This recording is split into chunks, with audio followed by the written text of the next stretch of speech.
आप शिक्षा की बात क्यों नहीं करते? आप रोजगार की बात क्यों नहीं करते? आप महिलाओं की बात क्यों नहीं करते? आप मजदूरों की बात क्यों नहीं करते? आप किसानों की बात क्यों नहीं करते? आपको मूत और गोबर बड़ा याद रहता है।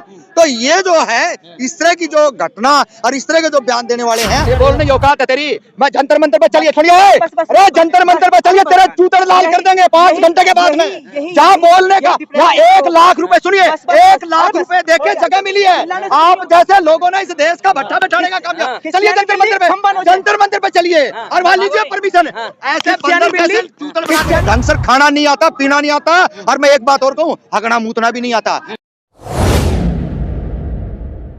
जो पार्टियां जो आरोप लगा रही कि ईवीएम में गड़बड़ी हुई है, आपको क्या लग रहा है सर? देखिए 2-3 चीजें हैं इसमें, और वो बड़ी शालीनता से, बड़े सोच समझ करके, और ग्राउंड पे जो लोग रहे हैं उनसे हमने बात करी है, और हम खुद भी तिजारा विधानसभा गए थे, लेकिन वहां पे कहीं पर भी, चाहे मध्य प्रदेश, चाहे छत्तीसगढ़, चाहे राजस्थान, कहीं पर भी ऐसा नहीं लग रहा था कि बीजेपी दोबारा सत्ता में आए। तो आ कैसे गई सर?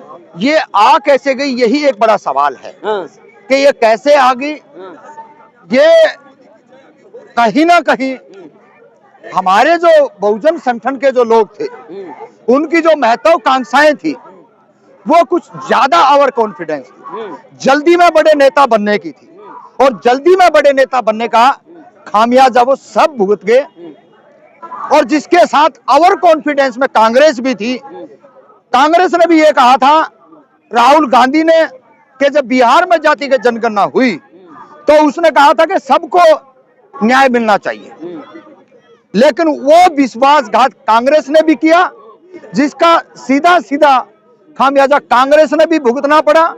राजस्थान के अंदर यही कहा कि जितनी आबादी है उसके हिसाब से लोगों को टिकटें दी जाएंगी।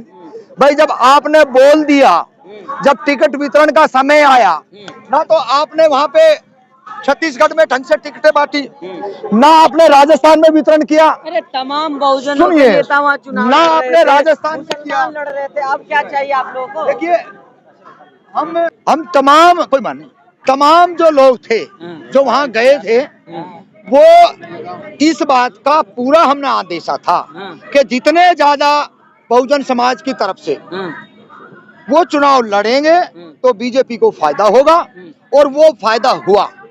और बीजेपी हमारी तरह नहीं है जो हर चीज पे विजिट करती हो।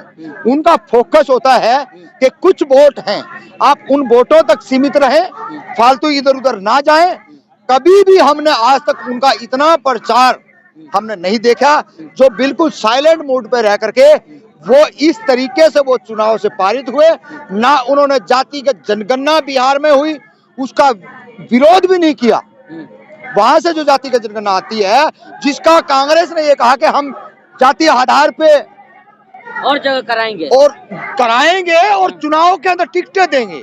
अगर वो टिकटें ठीक से बांट देते तो शायद आज ये खामियाजा। आपके हिसाब से ईवीएम का जो कांग्रेस के नेता आरोप लगा रहे, कमलनाथ लगातार सवाल कर रहे, गहलोत भी करे, बीएसपी के जो चुनाव लड़ते वो भी कह रहे कि मेरे परिवार का ही वोट नहीं मिला है हमको, तो ईवीएम पे सब लोग ठीकरा फोड़ रहे हैं। देखिए ईवीएम के अंदर लंबे समय से बहुत से सामाजिक जो संगठन हैं वो इस बात की चर्चा कर रहे हैं। ए बंदर आजा आजा आजा, अरे आजा आजा। हाँ भाई, कहाँ से आए भाई? मैं दिल्ली का रहने वाला हूँ। क्या हुआ, ईवीएम खराब है कि सही है? मुझे इधर लेके सामान हाथ लगाने से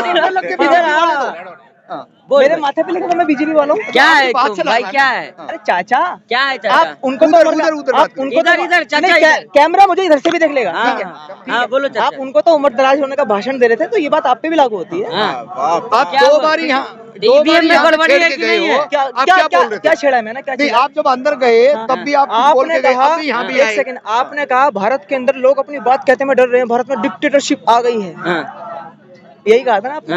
मैं खड़ा होकर बोल रहा हूँ ये खड़ो के माइक पे ये बोलने की औकात है तेरी? मैं जंतर मंतर पे चलिए छोड़िए, बस, बस, अरे जंतर मंतर पे चलिए, तेरे चूतर लाल कर देंगे 5 घंटे के बाद में। जहाँ बोलने का यहाँ 1 लाख रुपए, सुनिए, 1 लाख रुपए देके जगह मिली है।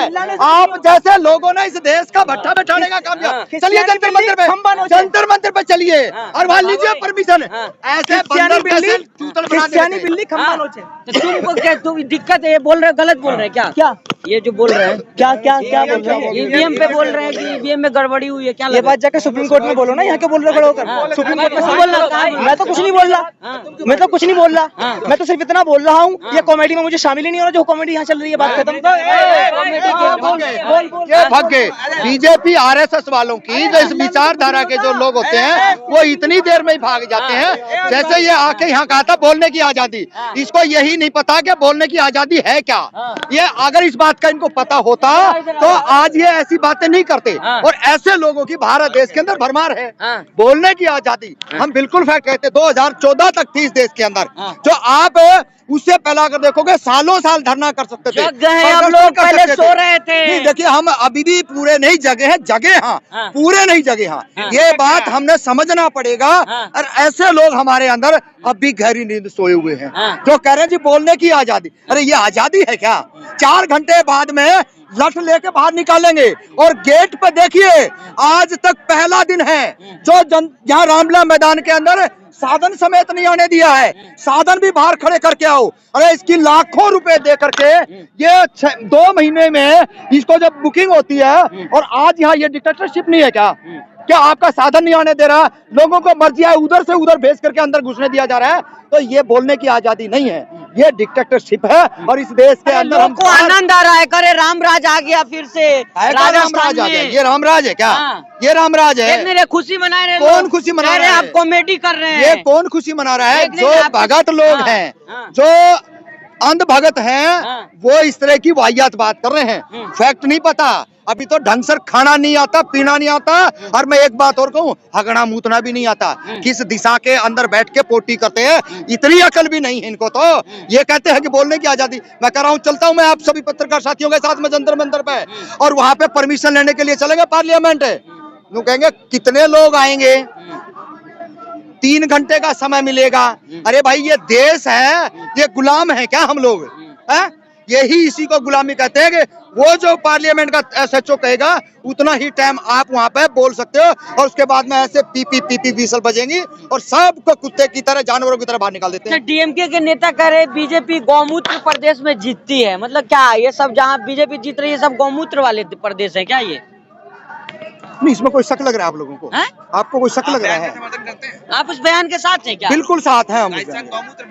बिल्कुल है भाई। वहाँ जब गाय की गोबर की बात करी जाएगी, जो वहाँ के जो विधायक एमपी ऐसी बात करेंगे तो उसको क्या बोला जाएगा? ऐसे लोग हैं जो बिल्कुल, आप शिक्षा की बात क्यों नहीं करते? आप रोजगार की बात क्यों नहीं करते? आप महिलाओं की बात क्यों नहीं करते? आप मजदूरों की बात क्यों नहीं करते? आप किसानों की बात क्यों नहीं करते? आपको मूत और गोबर बड़ा याद रहता है।